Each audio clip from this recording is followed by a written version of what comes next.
You have to believe that on the other side of tension, there is life, there is joy. And the reason that we choose to be in tension is because I want that joy. I don't want to miss out on what God has for me. We all have fear of missing out. I want to talk about the joy of missing out. Let's get some JOMO in our life. That's what we need if we're going to be the kinds of Christians who are engaging the world faithfully.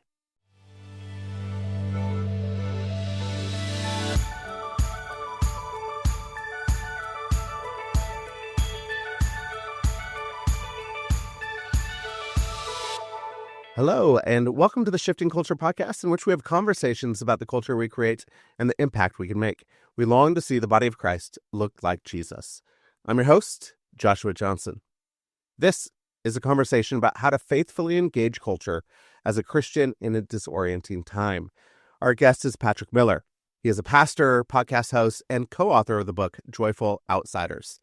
In this conversation, Patrick shares how he is drawn to a church that was actively engaged in the community, supporting nonprofits, influencing local businesses, and making a real impact. As he's grown in his faith, he's had to wrestle with the tension of resisting the culture around us while also cultivating and caring for that culture. The world has changed a lot, Patrick says. Christianity has gone from an insider position to more of an outsider status in America, and that creates a challenge. How do we live like Jesus in the midst of this? Do we hunker down and resist? Do we try to conform and fit in? Or is there a third way? Patrick lays out 6 different approaches: the trainer, the advisor, the protester, the ambassador, the artist, the builder. Each one represents a different way of engaging the world around us. And he argues that we need all of these voices working together in harmony if we're going to faithfully follow Jesus. It's a nuanced, thoughtful conversation about an issue that, if you're honest, is causing a lot of division and angst in the church today. But Patrick offers a hopeful vision, one where we embrace the tension, value our diversity, and work together to build something lasting for the next generation. It's a conversation I think you'll find really compelling. So join us as we learn to live in the tension of resistance and cultivation. Here's my conversation with Patrick Miller. Well, Patrick, welcome to Shifting Culture. Excited to have you on. Thank you so much for joining me. Oh, it's so great to be here with you. I'm really excited to talk about your book, Joyful Outsiders, 6 Ways to Live Like Jesus in a Disorienting Culture, because that's what we like to talk about here on Shifting Culture. How do we actually engage culture in a way that looks like Jesus, that embodies Jesus in all that we do? I want to just start with, how did you get into the space of saying, hey, let's follow Jesus in the midst of culture and not work through all these culture wars or get on one side of the culture war or the other, but actually try to figure it out, how to get into the middle, follow Jesus faithfully in the midst of this? Yeah, I think everybody will answer that question differently. When I became a Christian at the age of 19, part of what appealed to me about the church I was involved with was the way in which it engaged our community and our culture. It was actively involved in the arts. It was supporting multiple art studios. It was actively partnering with a local documentary film festival. I was an English major, so I found that very attractive, the way they were engaging and thoughtful with the arts community. But then I dug in deeper and I realized this church was helping refugees, and this church was helping single moms, and this church was helping the homeless population. In fact, if you went to virtually any nonprofit in the city, you would discover this church was probably funding it, and they probably had their people there serving, and in many cases leading the organizations. And they didn't brag about it, they didn't publicize it, but it was just a fact. If you wanted to know who was changing the community and changing our local culture, it was this church that was making a major impact. And that even went into how businesses were operated. There were entrepreneurs who were part of the church who were trying to develop cultures and their businesses that not just people were attracted to, but that were really reflections of Christ and his love, even if they weren't explicitly Christian organizations. And so that emphasis on being a church that was for our city, a church that our city, I think, would say if we disappeared, it would be sad for the city because they'd have to spend a lot more money on social services because a lot of their most successful businesses would leave. That was the kind of church we wanted to be. We wanted to be a church that cultivated the world around us. And back when I became a Christian in 2006, in some ways, that was easier to pull off. As I've been a Christian for longer, I've had to see the other side of things, which is that Christians are called to resist the world around them as well. And yet again, as a body, the church I became a Christian in, now I'm a pastor at that church now.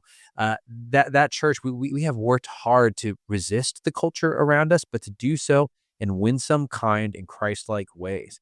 And so in some ways, I feel like I've been adopted into this family that's trying to be like the family of Jesus. And I've gotten to learn and stand on the shoulders of wiser men and wiser women who've gone before me. And so my interest here has been shaped by my context far more than anything else. That's beautiful to actually be involved in a community that's actually doing the good work and behind the scenes and not trying to get a lot of credit for it, but actually just doing it quietly for Well, years. and I think when you do that, it's paradoxical for people. They don't know what to expect. One of my favorite stories, this was years ago.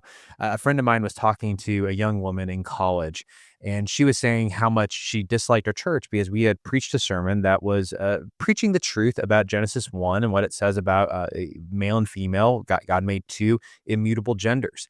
And the message was mostly about our call to love the trans community around us, but it was also a direct call to say, look, the Bible does have a vision of gender. We weren't shy, we weren't afraid. This young woman was saying, oh my gosh, I wish that our church wasn't like that we didn't say things like that. Instead, I wish we'd be like that church that canceled $45 million of medical debt in our county and our state. That's a church that gets how to change the world. Well, there's just one problem. We were the same church. Was it she didn't realize that we were one and the same, and that's the kind of delight and shock that we need to give people in the world. It gives people joy to realize, "Huh, I don't understand it. I don't know why these people live the way they live, but there's something different, there's something unique, and I'm attracted to it." And so again, I've been adopted into this family, and I've learned from this family, and my prayer is that anybody listening to this podcast is a part of a similar family where you're learning similar practices where you're at. Yeah, I hope so. That's my prayer. Let's embody Jesus, look like him in the midst of our culture. I think back in 2006, when we became a Christian, it felt like Christians were more insiders. Your book here, Joyful Outsiders, we've shifted the culture so much that now it looks like in America, Christians are outsiders. As a missions leader, I get kind of excited about that because this is the posture that we all take, and like I could swim in this and it feels easy and natural to me. But I know for a lot of people, this is new stuff. What has been shifting in the culture? What is going on where it's moved from an inside position to an outside position for That's a Christians? fantastic question, and I think it requires a nuanced answer. There are some people who are saying today that we live in a negative world. The world is against Christianity, and that once upon a time we lived in a positive world. It's been interesting seeing the response to that approach because you have some people who say, "Oh no, no, no, we don't live in a negative world. Christians have lived in far worse times." And of course, that's a true statement. If we were living in, second century Rome, we would be facing, threats to our life and our livelihood if we were following Jesus. That sounds like a worse environment. If you were living in China today or Iran, you'd be facing worse threats to your life than we face here. However, I think those who say we don't live in a negative world have their eyes shut. We do live in a negative world. We've gone through some massive changes in our country. Let's talk about a few. One would be demographic shifts. If you go back to the late 1950s and early 1960s, you'll hit the peak high water mark of Christianization in our country. Around 70% of people were regularly attending church throughout the month. Today, we are at a low point in our history, very similar actually to the founding era, where we have a vast majority of our people in the country who do not attend church at all. In fact, there have been 45 million people who have de-churched in the last 25 years. So we've had great awakenings in the past. It seems as though we're going through a great slumbering. So demographically speaking, we are at a point where there are almost more nones, people who don't identify as any religion at all, as there are Protestants in our country. And so we are increasingly becoming a religious minority where we're at. Let's add to that our language is shifting. In the past, Billy Graham could go do a crusade and he could talk about sin and salvation, heaven and hell, and expect that the people listening to him shared his language. He knew what they meant. But today, if you say sin, someone's going to think you're talking about chocolate, not missing the mark of God's calling on your life. And the language of wrongdoing today doesn't sound like sin. It sounds more like this: toxic. And our virtues sound more like this: authenticity. And so we have a new lingua franca, a new common language for how we talk about religious reality. Let's add into that the prominence of Christianity in our public life and Christian leaders has also decreased. In 2001, after the World Trade Center, the towers fell, Billy Graham actually preached a memorial service at Washington, D.C.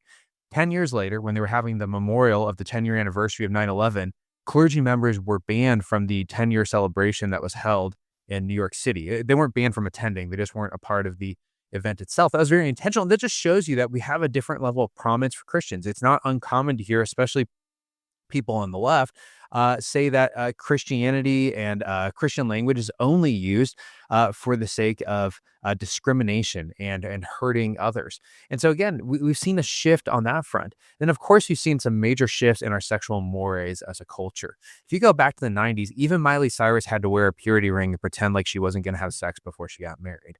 You go to today, and sex before marriage is seen as, passe, not a big deal. No one really cares about that anymore. And you can look at this statistically. Americans really don't care about sex before marriage. Perhaps the bigger shift, though, is if you went just 15 years ago, people on the left who, now we would probably see as being very pro LGBTQ, like Barack Obama, were historically against gay marriage. In fact, Oregon in the 2000s passed an amendment that banned gay marriage in their state. Our view of sexuality has changed radically. And by the way, it's not just on the left, it's on the right. The vast majority of Americans are okay with same-sex relationships. The vast majority of Americans are okay with transgender ideology. There's some nuance there we can add in. And my point isn't to sit here and, have a Jeremiah and say, oh, how the world has changed. But it is to say the world has changed. And as a result, our views on sex and sexuality, our views on reality, they're less welcome in the public sphere than they were just 10 or 15 years ago. And that means that we are experiencing a more negative world. I can tell you this from firsthand experience. As we've had to resist the culture around us, it's caused us pain and hardship in our community, even though we tried to do it with the love and the winsomeness of Jesus. I think you talk about here. So as you said, it's a negative world. We've had to resist the culture around us. You talk two different things: to resist or to cultivate the culture. Then what are the different postures there of resisting or cultivating posture in this place, in this negative world that we live in? Yeah, I think what you end up finding is, depending on the Christian circle you live in, you get either one posture or the other. There's some Christian circles where all they talk about is resistance. The world is against you. The world isn't for you. The world wants to misshape you and malform you. And so you need to resist, resist, resist. And if that's the environment you're in, you often become combative and very antagonistic, or you'll separate from the culture and say, it's so dirty, it's so bad, I need to be out of it. On the other side, we have some traditions that tend to emphasize cultivation, cultivation, cultivation, right?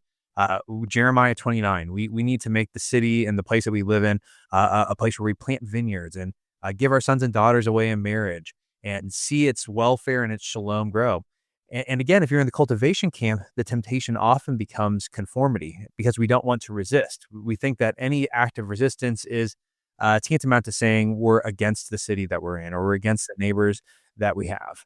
And the funny thing is, you can find both of these themes in Jeremiah. Jeremiah 29, I already mentioned, tells us that the exiles who were living in Babylon needed to cultivate the city in which they found themselves. And he said, "And the city's good, you will find your good." That was God's command to them. But then we just go forward 20 chapters later, and we'll find Jeremiah saying seemingly the opposite, where he says, resist Bel, the god of Babylon. He says, flee when her day of destruction comes. He's saying, look, this city, this culture, it's going to burn. It would be best if you don't get caught in the conflagration. He's saying, look, this place where you're living, you need to resist it because it's not your forever home. You see, we're called to cultivate this place, but it's also kind of like an airport. It's an in-between place. We're not where we have been, and we're not where we are going. We're waiting to be in the renewed creation and resurrected bodies. But in the interim, we're here in this airport awaiting that time. So don't fall in love with the glossy magazines. Don't fall in love with cruddy pizza. Learn to resist. And so we got to hold these two tensions together. We want to be the kind of Christians, like I said earlier at the beginning of the interview, who make our cities and communities better, who make them thrive. People say, gosh, I never want these people to live. But we also need to be Christians who say, this is not my home.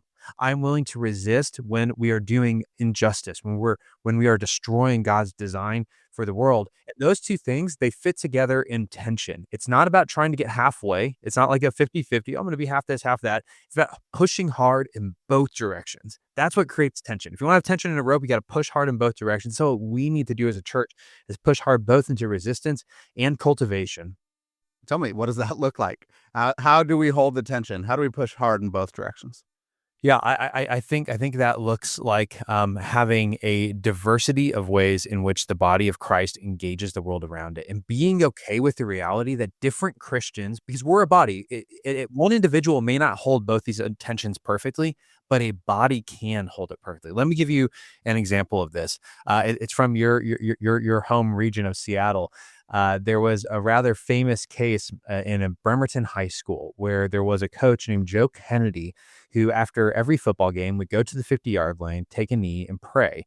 And he'd been doing this for about a decade. And eventually, some people started joining him, but these were only 30-second prayers. No one was pressured to go out with him. He didn't even really invite people. He just went out there to go pray.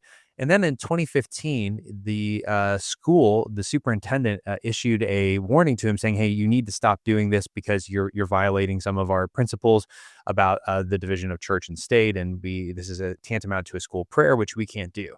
Well, Joe Kennedy, he refused the order from the superintendent, a guy named Aaron Laval, and he went back out the next week and prayed anyways. And then he did it again the next week, and then he did it again the next week. And this becomes this big news story. And the climax is at one point, you have people from both sides coming out to pray with him. Now, the vast majority of the community, by the way, is not Christian. So that's an important point. You have people coming out there to pray with him. You have other people who are literally rushing the field, knocking over tuba players, trying to get out there to stop him. That's how violent it gets. And so he's eventually, Joe Kennedy put on a leave of absence. Now, here's the catch. Here's the funny part of the story. Joe Kennedy and Aaron Laval, the superintendent and the coach, they go to the same church. Hmm. They That's crazy. they Yeah. worship and say, can you imagine what that's like? You know, you show up to church and you guys are having like a borderline legal battle with one another. How does it go? Crazy. And both of them, by the way, could find historic support for their positions, both in the Bible and in Christian tradition. Aaron Laval could say, look, Jesus told us not to pray in public. He said to go into your closet, close the door, and don't go praying around like the hypocrites do. He could also say that historically, Southern Baptists, for example, have been against school prayer. A lot of people don't know this, but when the Supreme Court decision was passed that banned school prayer, the SBC was one of the loudest voices saying this is a good thing. We don't want our churches telling people how to pray. Okay, sorry, we don't want our schools telling people how to pray. On the other side, you go to Joe and say, well, there's a history of people using prayer as revolt. Think about Daniel when he's told that he needs to go and pray to the king. He goes into the window and prays. I mean, he could go hide somewhere, but the reason he was seen is he went into a window, right? You think the same thing with Shadrach, Meshach, and Abednego. And you can look at what Jesus said. He said, look, if you don't acknowledge me before men, then I will not acknowledge you before the Father.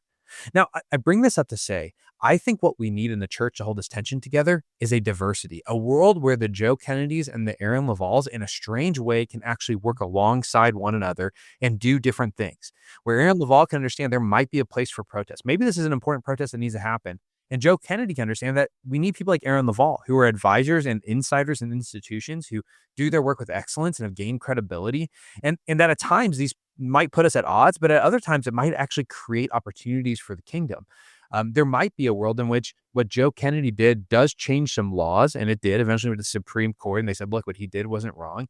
And there might be a world where, he says, but look, me and Aaron Laval, we can still be friends, even if he has to take a different position with me legally, because at the end of the day, that different position changed our culture. You see how if you have one and not the other, we don't end up in a situation where that Supreme Court decision gets passed the way it does. And by the way, I just want to say this is not just true of the two of them. It is true of characters throughout biblical history who seem to take different approaches. It's true of heroes from the Christian faith who take different positions.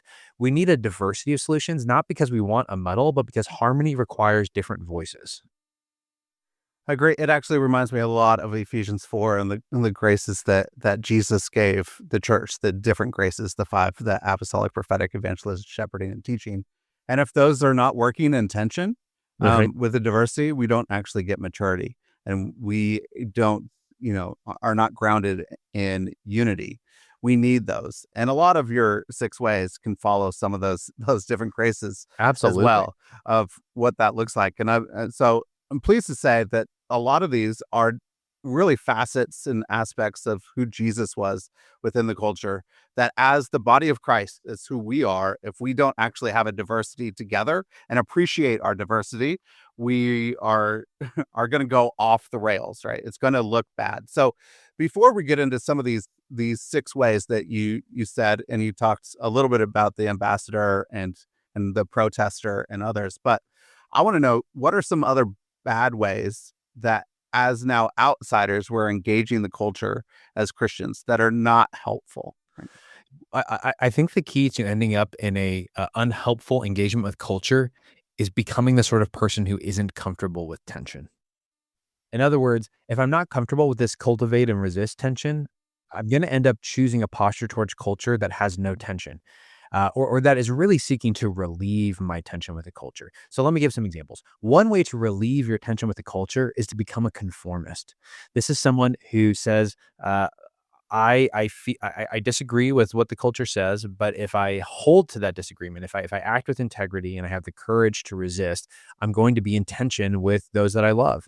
Let me give a great example of this. I know some parents who had 3 kiddos, love their kiddos, fantastic family, and, their first kiddo gets married, Christian marriage, everything's great, and then they expect their next son to do the same, but before he gets engaged, it's actually their 3rd son who gets engaged first, except he got engaged to a man, and he told his parents this is what was happening, and the parents' other 2 sons came to them and said, "Look, if you don't support his marriage the way you support our marriages, then you're not gonna just lose a 3rd son, you're gonna lose all 3 of us."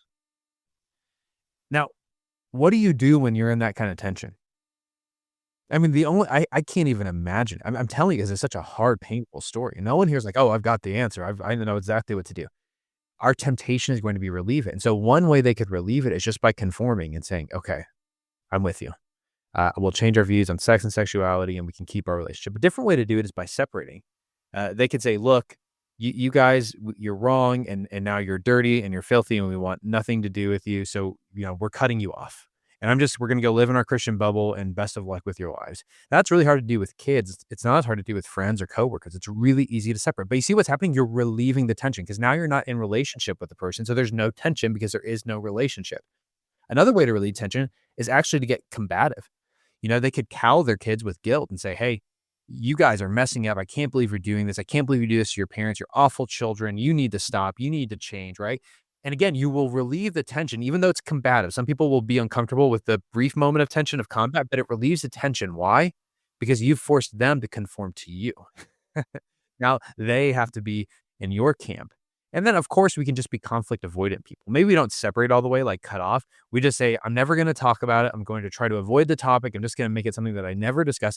And again, what am I trying to do? I'm trying to relieve the tension. The thing is, God hasn't called us to live outside of the tension. God has called us to live inside of the tension. It is a unbearable tension, absolutely, but that's why he's called us to live into it, because it's precisely when something's unbearable that we feel weak, that his strength can be broadcast and empowered through us.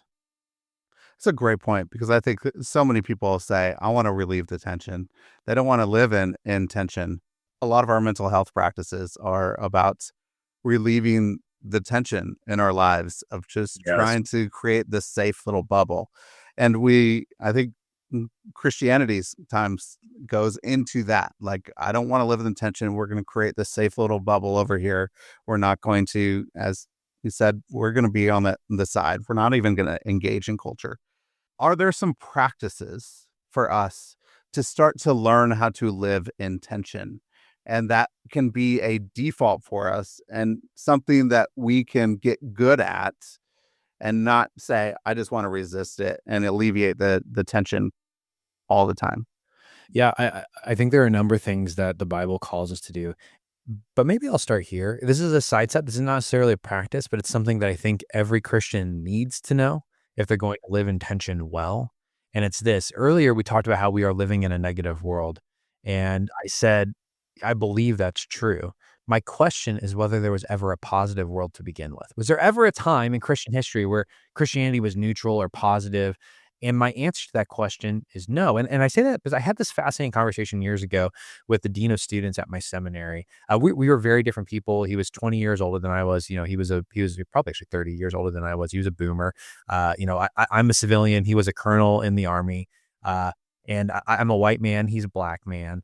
And perhaps the most important thing is I was young and foolish, and he was old and full of wisdom. And we're sitting down together. This is in 2015, and I'm telling him I'm really just complaining about the fact that the LGBTQ agenda is causing all these problems on our campus. And I said, wouldn't it just be nice to go back just 15, 20 years ago when everybody agreed on this issue and you didn't have to get in fights about it on campus and students, weren't upset. Like, man, I just wish I could go back in the past where there wasn't all this tension. And he looks at me and he goes, "So you think things were better in the past for Christians?" I go, "Well, I mean, maybe not in all places, but in America, yes, generally, that's probably true." He goes, "Oh, okay, let's do a thought experiment here. You and me, we're going to take a time machine and we're going to go to Mississippi in 1960. And I want you to preach a sermon that tells the biblical truth about race. How you doing?" And he said it in the gentlest, kindest way. We had a great relationship, and, I thought, "Oh my gosh, how is it so dumb?" I mean, it's so obvious when you stop and think about it. The reality is that if you are a student of history, you will discover that while Christianity has had a different place throughout American history, there's never been a time where if you were a Orthodox Christian practicing Orthodox Christian ethics, you wouldn't be in tension with the world around you. And I can give countless examples. We can talk about the warmongering in World War One and how Christian Presbyterians were very resistant to it. We can talk about the Industrial Revolution and child labor and just the needs to protect laborers. And again, Christians were very much so in tension with the culture around them because they were standing up for those children and for the laborers. And of course, we could talk about slavery and abolitionism, where Christians who were being faithful and orthodox were resisting. And so it's really helpful. You're saying, "Gosh, how do I live in tension?" You have to realize I am not living in a special moment. This is the moment that all Christians have lived in. That's the key. And the reason why I say that is it goes back to a passage that we really built the book around. There's a lot of books on how to engage culture. Most of them are built around Hebrews 12 and Hebrews 13. Ours is, which is a strange place to start. Um, uh, but let me start here with Hebrews 12. The reason why we can live in tension, it goes back to Jesus and what he modeled for us. In Hebrews 12, verse 2, it tells us to fix our eyes on Jesus. And it says this: "For the joy that was set before him, he endured the cross, scorning its shame, and sat down at the right hand of the throne of God." Stop and think of what that means. It's saying Jesus knew that he was going to be in literal bodily, physical, spiritual tension. He was gonna be cast outside of his city. He was gonna be denied by his friends. He was gonna be, cast out of the city that he should have been the king over, by the people he should have ruled over. He was exiled by the creation that he created, and he bore the penalty of people's sins and the penalty of their, separation from their heavenly Father, right? And the Bible says he chose this. Why? For the joy that was set before him. It's saying, yes, death is painful. Yes, death is full of tension, but Jesus did it because he knew what was on the other side of death, and that was life and that was joy. So this is not a practice that I'm getting into about how do we actually do this. I'm just saying we have to start with our own hearts and say, you have to believe that on the other side of tension, there is life, there is joy. And the reason that we choose to be in tension is because I want that joy. I don't want to miss out on what God has for me. We all have fear of missing out. I want to talk about the joy of missing out. Let's get some JOMO in our life. That's what we need if we're going to be the kinds of Christians who are engaging the world faithfully. I think that's good. I think, as Jesus, he was rooted in his identity. He knew whose he was, he knew who he was, and then Mm, he knew his purpose, right? The joy set before him that he can suffer and die. And he really knew when the time was to do certain things. And I think that's one of the things when we live in tension, like Jesus did. I mean, he rolled out the scroll in Isaiah, the very first thing he did, and the Jews were like, "Hey, we want to kill you because of this, and we want to throw you off the cliff." yeah. And then he escaped because he knew his time wasn't then, right? It was a few years later, and he could have done the same thing the week of his death. He could have said, "Hey, I'm just going to escape this. I have the power." I mean, literally, they came to find Jesus and John, and they said, "Who is Jesus of Nazareth?" He says, "I am," and everybody falls to the ground because of the power of the word of "I am," which is crazy. He has that power, right? Yeah. So, how do we know when it is time to cultivate, when it is time to resist, when it is our time for this purpose, or when it is our time to actually then evade something and say, "We're going to be doing this a little bit later"? How do we know when our time has come? Yeah. You know, I think that this question calls for wisdom and discernment. And sometimes, we need to start with self knowledge. So you need to look in the mirror and say, what kind of person am I? Am I temperamentally someone who likes getting into arguments, likes challenging others? Do I have a voice that's louder? I'm the first person to talk in the room. I'm the person who likes to step into leadership and take control? Or do you have a temperament that is softer, a temperament that is nurturing, a temperament that is gentle, a temperament that tends to be slower to speak, slower to step into leadership? And you might be anywhere on any of those, right? You might be a gentler temperament, but you like leading. Like, I understand. I'm saying you need to know yourself. Uh, I say that because if you know your own disposition, you'll know what your own temptations are. If you're a naturally aggressive, loud, confrontational person, by the way, Jesus could be loud, aggressive, and confrontational. Like, sometimes we act like he wasn't. He was. He called Herod a fox. He told the Pharisees to their faces that they were whitewashed tombs. Jesus was not always a pleasant person to be around. And what I want you to hear, if that's you, is there are ways to follow Jesus that lean into your personality. In our book, we call this person the protester, the person who changes the world by challenging injustice. And your calling in life might be to be the one who has the courage and the bravery to resist and to call people out. However, this is where the wisdom comes in. You might also be the person who finds cultivating and waiting and being patient with the process of change more challenging than others. And so you, above all else, need to be the person who says, okay, my temptation is to move too fast and to demand too much. Do I need practically right now in this situation to ask someone who I trust, who knows me and knows the situation, is this a time where I need to put the pedal to the floor? Or is it time where I need to press the brake and let other people do what they're supposed to do? Now, I'm just giving one example because I can do the exact same thing with a gentle person. You just have to know yourself and your own temperament. And again, that's why we created 6 different ways to follow Jesus in our book, because we realize understanding your temperament will not only give you some guardrails, because in each of the 6 ways, we talk about your shadow side. We say, hey, here's the temptations that your side comes with. So we're trying to help you become self-aware, like, oh, I don't want to fall into these temptations, which, by the way, are temptations biblical characters faced as well and sometimes gave into. But we also want you to read about the other ways of engaging the world so that you can appreciate people who practice those ways, and maybe in your own life learn how to cultivate those ways, even if they'll never be as strong as your main way of engaging the world. And I think what you're saying is really good, that that discernment comes within community as well, that you're asking people, and that we need each other. So what are these 6 disparate ways of engaging culture and following Jesus within the culture, these distinct ways? What Yeah. are they? Yeah, I'll walk through them briefly, but let me start by saying this. Um, these might not be the only 6 ways. There's 6 ways that we've drawn from Christian history, from the heroes, the crowd of witnesses, as Hebrews said, that have gone before us, and that we've drawn from biblical history itself, especially the period of the exile, when God's people were very much so living in a negative world, trying to figure out what does it look like when we're not in charge, but we know that the kingdom's coming. What does it look like for us to be faithful to God? They were in a very similar position to us.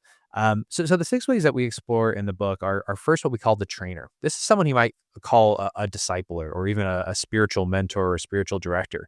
The trainer changes the world by changing people's habits. The trainer understands that because of sin, we all have this inside default mode, which is to do what is wrong, to do what is evil, and that given the right circumstances, we'll act upon it. But they understand that through the Spirit's power and spiritual disciplines, we can actually develop in ourselves a readiness to do good.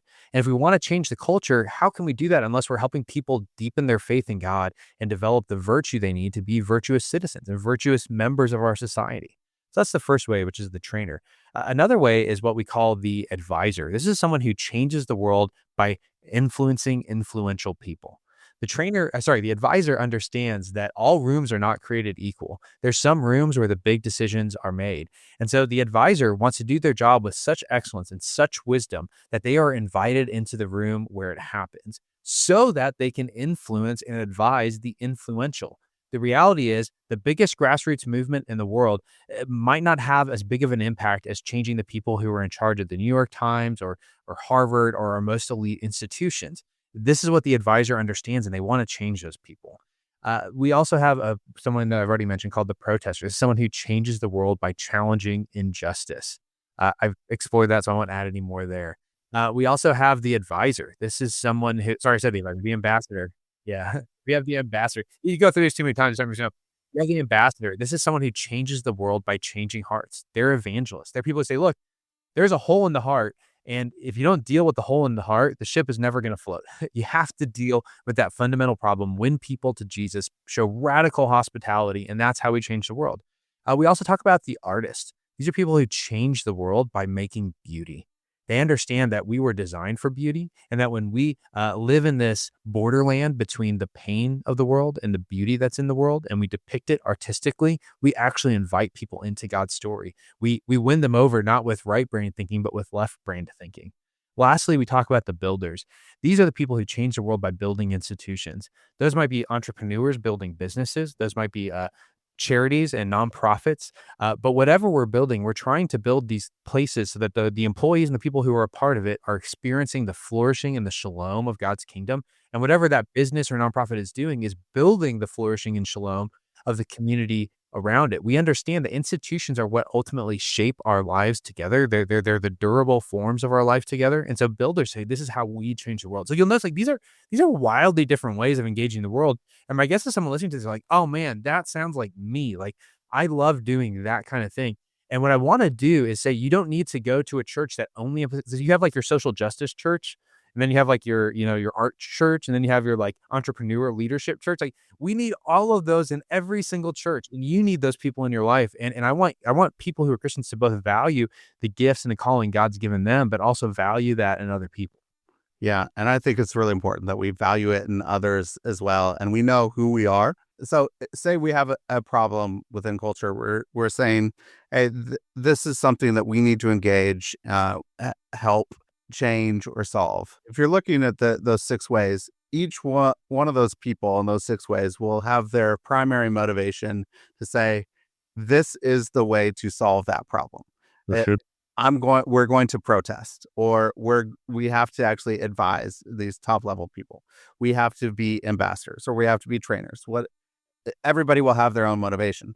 How do we recognize that only the full diversity of engagement will actually make a bigger holistic difference? And so that we don't have a lot of infighting in our own little silos and saying, my way is better than your way. Yeah, sometimes we need stories. That's why I shared some of the story of that school from Seattle. I have other stories I can share that illustrate the same point. Um, but maybe a metaphor or a word picture helps get across the idea. Um, we have 6 different voices singing a song with one another. Now, when 6 different people are singing, that can be a discordant muddle. It can sound absolutely terrible. But our most beautiful music is music that involves harmony. In other words, different voices singing different notes that actually harmonize with one another.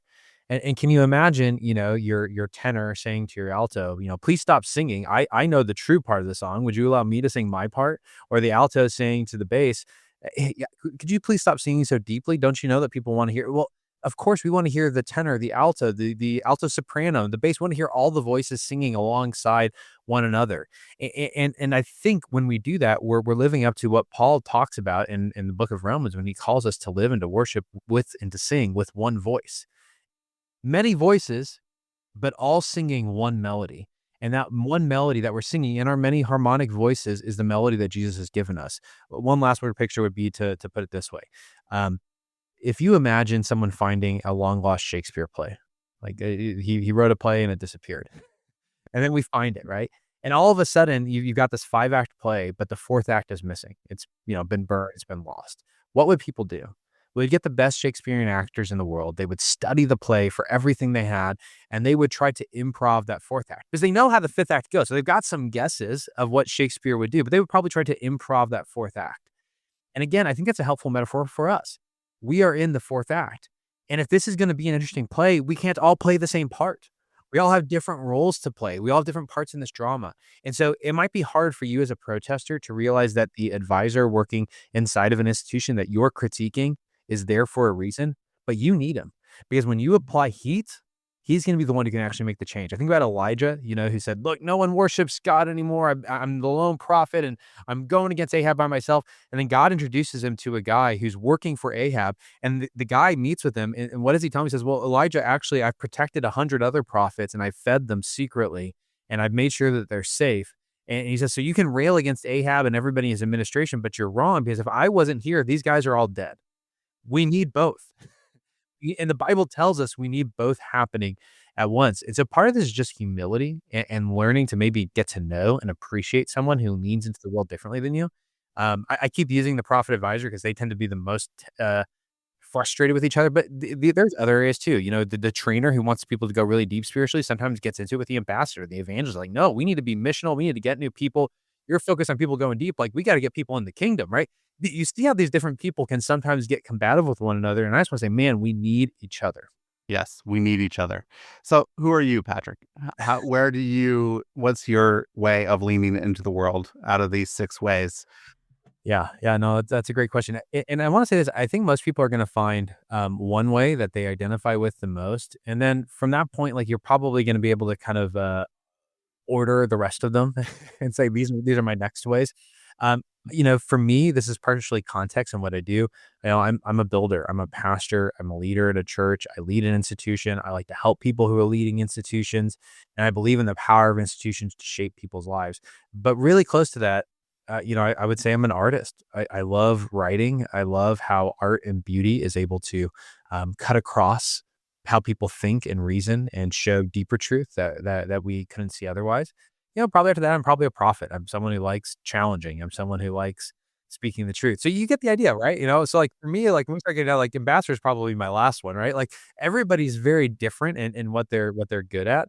Um, my encouragement for anybody who would pick up the book would be figure out which one's you and just focus. We have practices at the end of the book that give very practical ways of how do you grow this way in your life. Focus on one and develop it over time. And then once you feel confident, like, hey, I know what this looks like, move on to your second one. Say, okay, what's it like for me to develop these practices in my life? And hopefully over time, you'll be able to at least use them to some degree, all 6 in some way whenever you need them. You'll never be the best at all 6 of them, but you'll be able to access all of them. I mean, you've been doing Truth Over Tribe for a while, so you're engaging people, especially in the political arena as well, of our culture wars. And because I grew up in the Seattle area, just south of Seattle, there's a lot of culture wars that are happening right there. It's been the last 4 or 5 years have been really, really difficult Yeah. there to actually navigate. How do I actually engage culture in a way? And there's so many opinions within the church that are pretty ugly, and they're ugly with one another more Mhm. than they are with with the culture around them that are not part of the church. It's been a pretty ugly infighting that I've seen as you've been walking with people, having conversations, and trying to point people to Jesus instead of the culture wars. What is giving you hope in that space? I actually have a lot of hope. Right now, we are living in the age of what I've called anti-visions. These are visions of the future that don't know what they're for, but they certainly know what they're against. They can tell you with absolute clarity, this is who we don't like, this is what we don't stand for, and this is who we'll vote against, this is who we'll act against. This is true in Christian circles, and it's true as well in secular circles. I mean, if you're paying attention at all to the 2024 election, I don't know if it's going to be released before or after that. You'll see it's all negative partisanship. Neither candidate can say anything positive about themselves. They want to talk almost exclusively about how bad the other person is. Let's move beyond politics. This is true in Christianity. If you look at some of the best sellers that we've had in the last year, you have bestsellers on both the Christian right and the Christian left that are telling you, get out of your church because your pastor is for sale, or get out of your church because your pastor is abusive. And of course, the reality is, I know zero pastors who are for sale, and I know zero pastors who are abusive. I shouldn't say zero. I've met a few abusive pastors. I probably met a few that are for sale, but the vast majority are neither of those things. I'm being hyperbolic for a reason, right? Um, and what I'm trying to say here is they know what they're against, but they can't tell you what they're for. And that's what an anti-vision is. These are the demolition men. They've taken the dais from the builders and they've said, we will give you life, we will give you succor. All you need to do is bring your sledgehammer and your matches and we'll burn it all down. Well, we've been doing this for about 15 years since Occupy Wall Street and Tea Party movement. It's taken over virtually every institution in America. And I think people, most ordinary people, not the people who've been co-opted by it, are just tired. So if you're listening to this, you're like, I am so exhausted by media. I'm so exhausted by politics.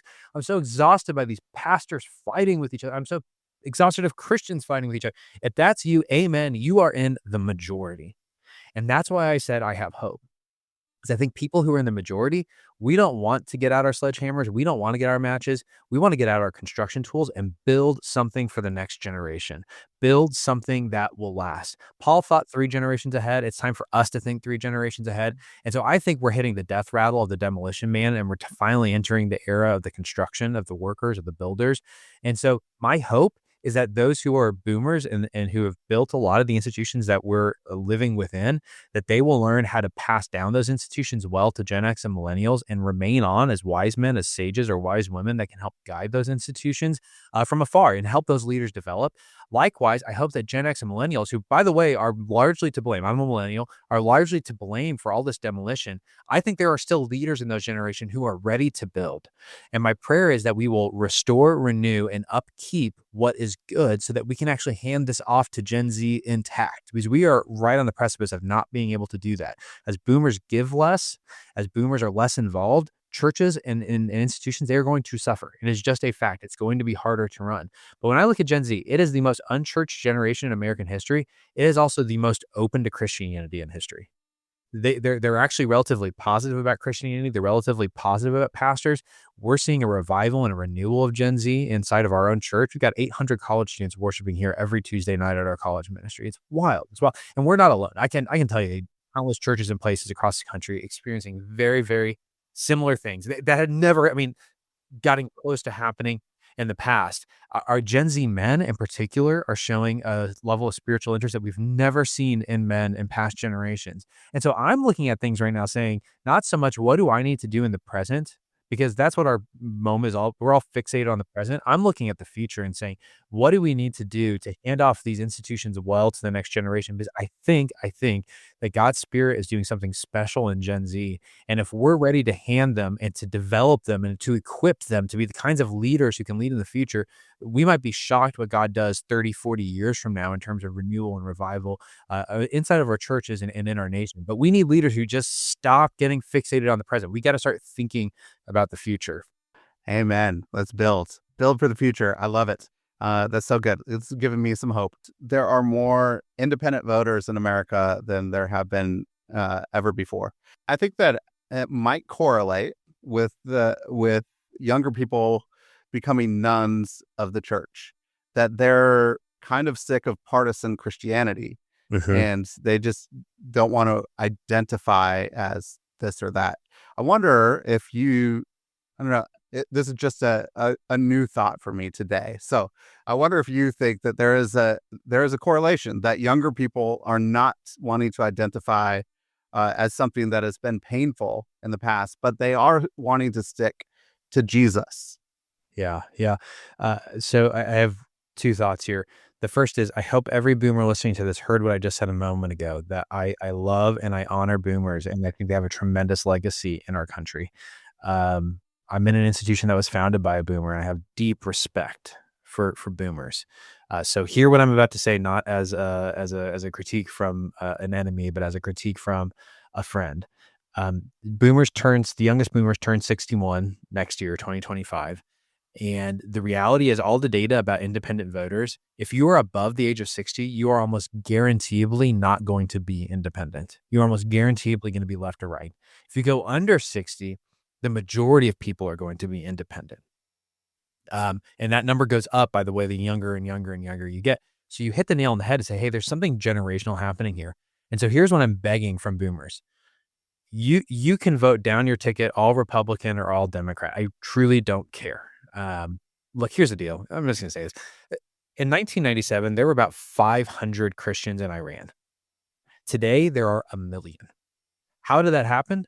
Was it because we elected the right president? That's why, right? Was it because we got the right guy in the Supreme Court? That's what it is. It was the Supreme Court. It was the Supreme Court.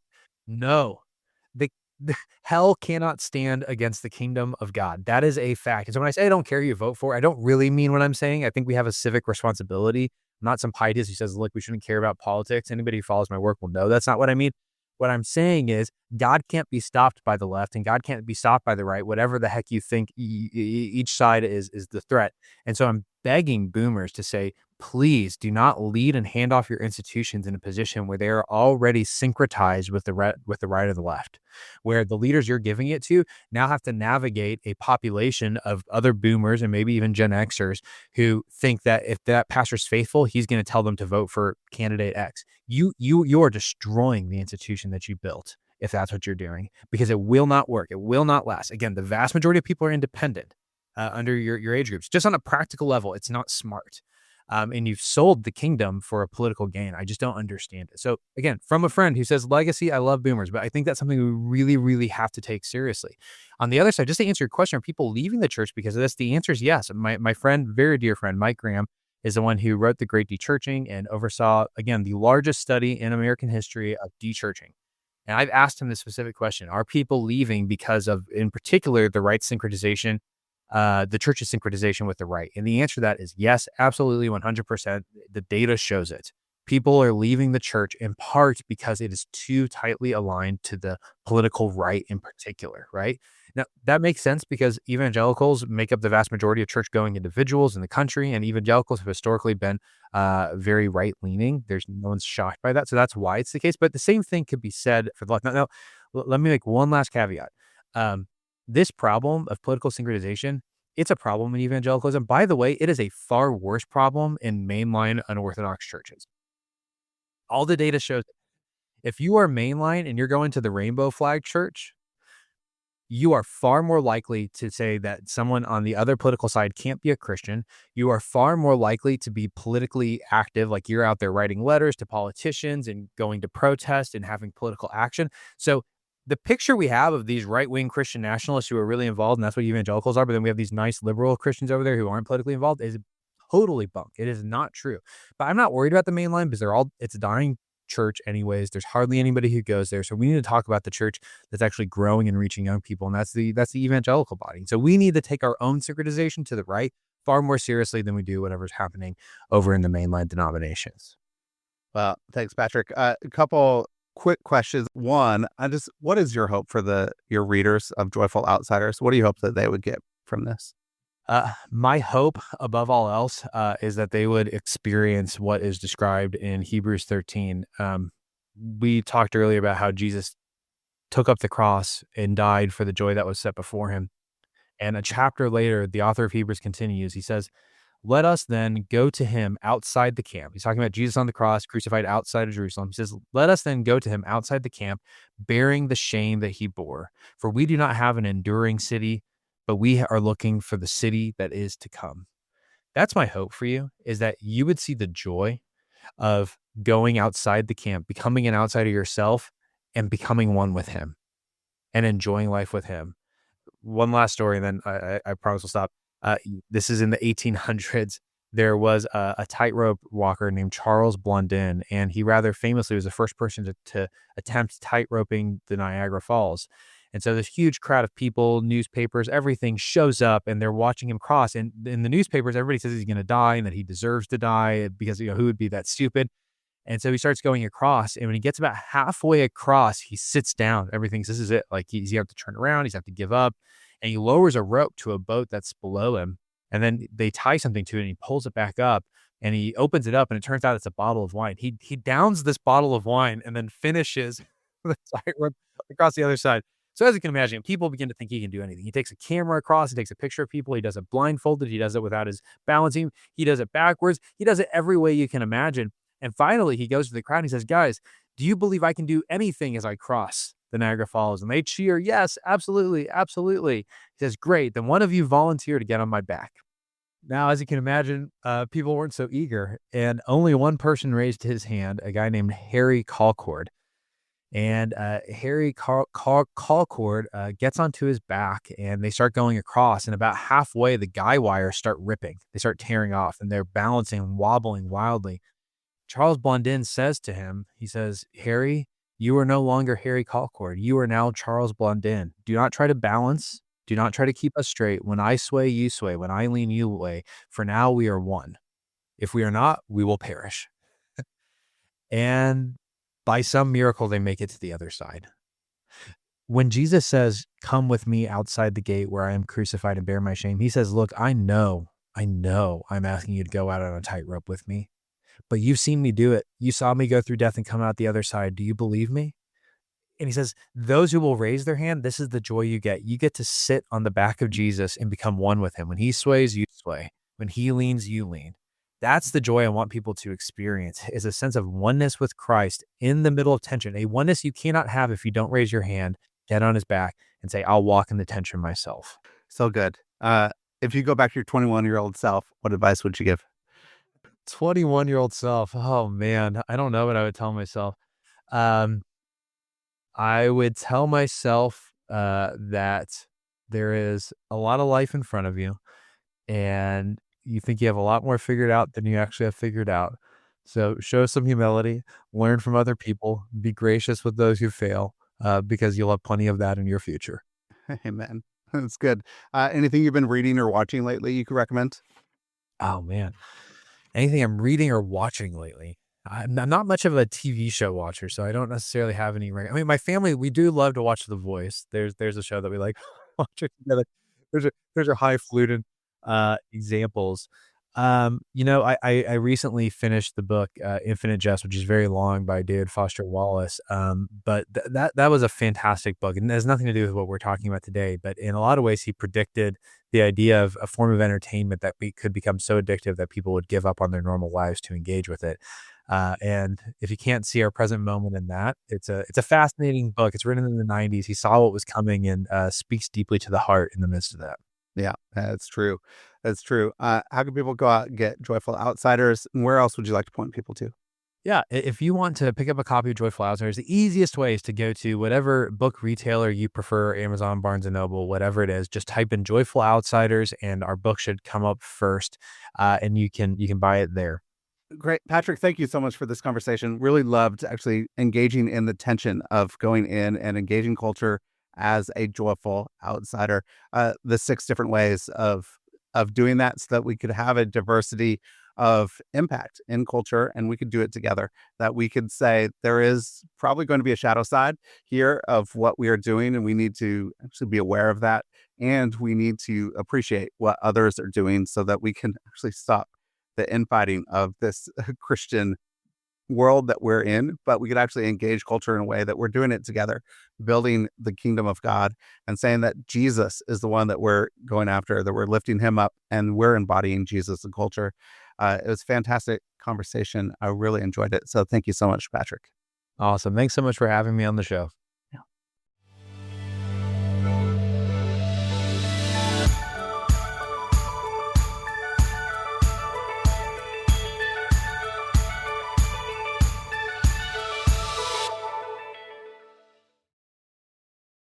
Thank you so much for listening to this episode.